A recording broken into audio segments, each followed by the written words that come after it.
युवक ने लापरवाही से एक चीनी मिट्टी का कटोरा उठाया, फिर अपना धनुष खींचा और एक तीर चलाया। कटोरा तीर की जोर से आगे की ओर उछला, फिर उसने तेजी से दोनों तरफ से 2 तीर चलाए और पिछले तीर को पकड़ लिया। 3 तीरों ने आखिरकार कटोरे को लाश के घेरे में मजबूती से जकड़ दिया।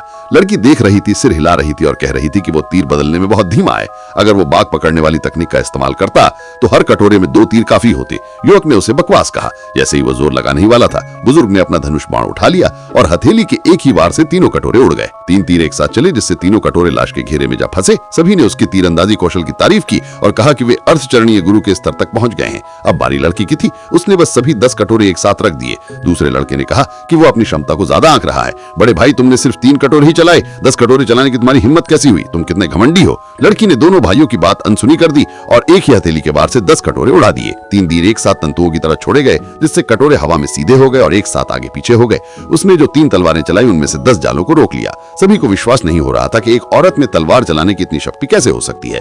पता चला कि लड़की के पिता ने उसे बचपन से ही गुप्त रूप से तलवारबाजी सिखाई थी और उसने इसमें अद्भुत प्रतिभा विकसित कर ली थी और उसमें पूरी तरह निपुणता हासिल कर ली थी। वो जियांगू के न्यायाधीश यू छांग में बदल गई और जियांगू में किसी के भी खिलाफ एक फरमान जारी किया, उसे जहर देकर अधीनता स्वीकार करने के लिए मजबूर किया। जो कोई भी उसके आदेश का उल्लंघन करता, उसका अंत उसके हाथों होता।